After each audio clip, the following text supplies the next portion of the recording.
반갑습니다. 이번 시간 문법 계속 이어갈 텐데요. 문법에서도 단어 파트에 대해서 좀 우리가 공부해 보도록 할 겁니다. 우선 단어를 이해하기 위해서는, 이 단어라는 문법 파트를 이해하기 위해서는 먼저 형태소와 단어의 개념을 정확하게 정리하실 필요가 있어요. 자, 함께 한번 출발해 보도록 하겠습니다. 먼저 단어라는 것은 무엇인가요? 많이는 들어봤는데 막상 정의를 하려면 막연한 느낌이 들죠. 자, 이번 시간에 좀 확연하게 정리를 하고 들어가도록 할게요. 단어란 문장에서 자립할 수 있는 말, 여기서 자립할 수 있다는 말은 무엇인가요? 홀로 설 수 있는 말, 혼자 쓰일 수 있는 말이죠. 밑에 그 예문이 보이시죠? 하늘이 맑다라는 문장이 있다라고 해봅시다. 그럼 이걸 단어로 나눌 때는요, 하늘이라는 단어, 우선 하늘은 쪼갰을 때 자립할 수 있다, 즉 홀로 쓰일 수 있는 말이죠. 문장에서 홀로 쓰일 수 있는 말을 이렇게 단어라고 하는데요. 여기에 추가적으로 혹은 하고 또 뭐 있습니까? 자립할 수 있는 형태소에부터 쉽게 분리할 수 있는 말. 자, 이건 무슨 말일까? 자, 자립할 수 있는 말은 하늘이었죠. 그럼 여기에 자립할 수 있는 형태에 붙어서 쉽게 분리할 수 있다는 건 바로 이 같은 조사죠. 하늘이 맑다 할 때 이라는 조사. 즉 문장 뒤에 혼자 쓰일 수 있는 그 하늘 뒤에 붙어서 쉽게 분리할 수 있는 말인데요. 자, 이번 시간에 좀 확실하게 외워두시기 바랍니다. 조사는 단어로 인정한다는 것입니다. 우선은 기본적인 단어의 그 개념이 문장에서 자립할 수 있는 말이라는 것 때문에 좀 헷갈리실 수 있지만요. 자립할 수 있는 말 이외에 조사도 단어로 인정한다. 조사란 자립할 수 있는 형태소 뒤에부터 쉽게 분리할 수 있는 말이라는 거죠. 자, 이걸 생각하시면 조사는 바로 단어로 인정된다는 거 확실히 기억해 주시고요. 맑다라는 것도 단어죠. 맑다는 맑과 다라는 문장에서 혼자 쓸 수 없으니까요. 쪼갰을 때는 맑다라는 말 자체 전체가 하나의 단어라는 거죠. 다시 한번 좀 정리를 해보자면 단어는 이와 같이 문장에서 자립할 수 있는 말 혹은 자립할 수 있는 형태소에부터 쉽게 분리할 수 있는 말을 단어라고 한다는 겁니다. 자, 그렇다면 이제 형태소의 개념과 어떻게 다른지 한번 좀 살펴보도록 할게요. 자, 형태소. 자, 우리가 형태소라고 하는 것은요, 뜻을 가진 가장 작은 말의 단위라고 있습니다. 그러니까 말의 단위에서도 가장 작은 말의 단위다라고 이야기를 하는데요. 우선은 이 형태소 부분에서 실질적인 의미를 가진 부분과 문법적 의미를 가진 부분으로 나눠볼 수 있죠. 실질적 의미란 구체적 대상 또는 대상의 동작이나 상태를 나타내는 실질 의미를 나타내는 부분이라고 할 수 있겠고요. 문법적 의미는 시간이나 높임, 종결, 피동사동과 같은 문법적 기능이나 형식적으로 덧붙는 의미를 문법적 의미라고 합니다. 자, 그렇다면 이런 형태소의 종류에는 무엇이 있나요? 한번 살펴보도록 하죠. 자, 이런 형태소에는 자립성의 여부, 즉 홀로 쓰일 수 있느냐 없느냐의 기준으로요. 자립 형태소와 의존 형태소로 나누게 됩니다. 여기서 자립 형태소란 문장에서 혼자 쓰일 수 있는 거. 아까 하늘이 맑다라는 문장에서 하늘, 그죠? 이거 홀로 쓰일 수 있죠. 자, 반면에 의존 형태소라는 것은요, 반드시 다른 말에 붙어 쓰이는 거죠. 예를 들면 조사, 용언의 어간이나 어미 또는 접사. 그럼 하늘이 맑다에서 하늘이에 이어 이 이는 의존 형태소라고 할 수 있는 거죠. 형태소에서는 홀로 쓰일 수 없고 다른 이라는 하늘이라는 말에 붙어 쓰일 수 있으니까. 물론 이는 조사로 단어로는 인정하지만 형태소에서 쪼갰을 때는 자립성의 여부로는 의존으로 분류를 한다는 거 기억해 주시기 바라겠습니다.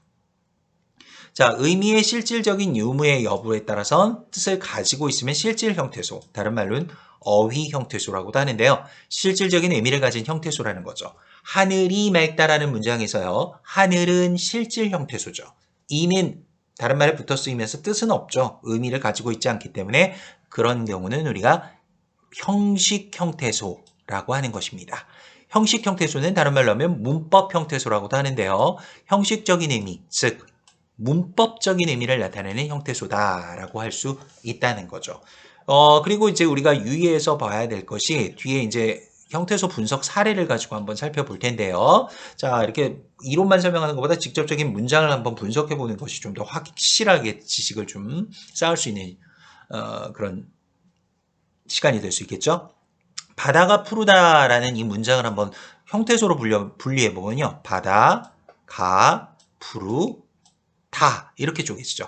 아마 여기서 우리 학생들이 단어로 나타낼 땐 바다, 가, 푸르다 이렇게 되는데 형태소에서는 이 용언 부분이 푸르와 다로 쪼개지네요. 라고 해서 조금 고개를 갸우뚱하는 학생들이 있을 거예요. 형태소에 대해서 잘 모르는 학생들은. 충분히 그럴 수 있죠. 자, 우리가 바다가 푸르다라는 이 문장에서요. 바다는 홀로 쓰일 수 있는 자립 형태소이면서요. 뜻을 갖고 있기 때문에 의미 유무에 따라서 실질 형태소라고 나눌 수 있겠죠. 자, 여기까지 이해되시죠? 자, 그 다음 가는 조사로서요. 홀로 쓰일 수 없죠. 바다라는 특별한 이런 명사와 같은 단어들 체언에 붙어 쓰이기 때문에 의존 형태소라고 하는 겁니다. 여기에 또 가는 뜻을 갖고 있지 않기 때문에 의미상의 실질적 의미의 유무를 가지고 따졌을 때 형식 형태소라는 것으로 분류가 될 수 있죠.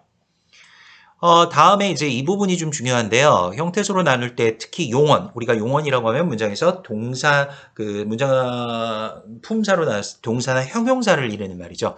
상태나 성질 또는 움직임을 드러내는 말들인데, 푸르다의 경우에서는 푸르와 다로 쪼갰죠. 이게 왜 이렇게 쪼개지나요? 라고 아마 질문하는 학생들이 있을 거예요. 푸르다는 기본적으로 푸르와 다라는 것으로 쪼갤 때 어간과 어미의 개념을 생각해 보시면 되는데요. 어간이란 말을 활용할 때, 즉 말을 변형을 줄 때 변하지 않는 부분이에요. 자, 푸르고 푸르니 푸르면 푸르고 푸르니 푸르면 이런 식으로 쭉 활용을 했을 때 푸르다라는 부분이 앞부분이 변하지 않는 어간인데요. 이런 어간 부분은 형태소에서 실질적인 뜻을 갖고 있는 부분이라고 합니다. 그래서 의미상으로는 실질 형태소라고 하고요. 하지만 푸르 자체는 홀로 쓸 수는 없죠. 다라는 이런 어미와 함께 붙어 쓰여야 하기 때문에요. 의존 형태소로 분류를 합니다. 자립이라고는 하지 않죠.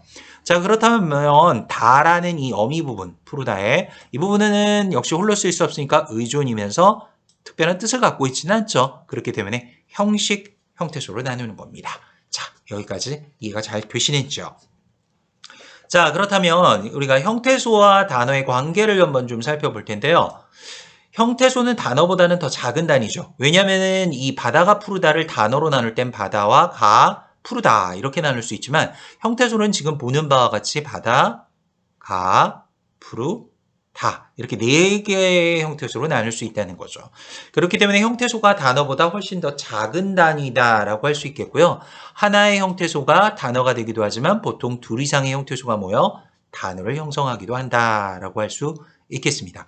바다 같은 경우는 하나의 형태소가 단어가 되기도 한 거지만요. 예를 들어 이야기책 그러면 이야기라는 말과 책이라는 말이 합쳐져서 하나의 단어를 만든 거기 때문에 그런 경우는 2 이상의 형태소가 합쳐져서 단어를 형성한 것이다. 이렇게 볼 수 있어요.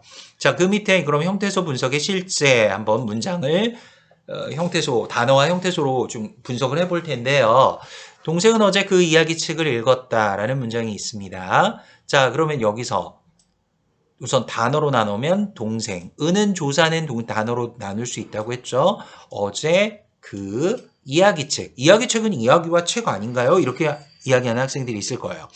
이야기책은요, 여기서는 그 동생이 어제 읽은 책이 그냥 책이 아니고 이야기책이었다라는 거, 이야기를 담고 있는 책이다. 그래서 이야기책이 하나의 의미를 갖고 있는 단어로 보셔야 돼요. 그렇기 때문에 단어로 만들 땐 이야기책이고요. 형태소로 쪼갤 땐 이 밑에처럼 이야기와 책으로 쪼개지게 되는 겁니다. 그 다음 을은 조사기 때문에 단어로 구분되고요. 읽었다 단어죠. 근데 형태소로 쪼개면 여기서 조금 더 세분화돼서 쪼개지게 되죠. 동생은 어제 그까진 똑같지만 이야기와 책은 이야기책은 이야기와 책으로 쪼개지고요. 읽었다 부분은 읽다가 기본형이니까 엇은 과거 시제 있잖아. 그러니까 이것도 하나의 형태소로 봐서요. 과거 시제를 나타내는 형태소로 봐서 일과 엇과 다로 쪼갤 수 있습니다.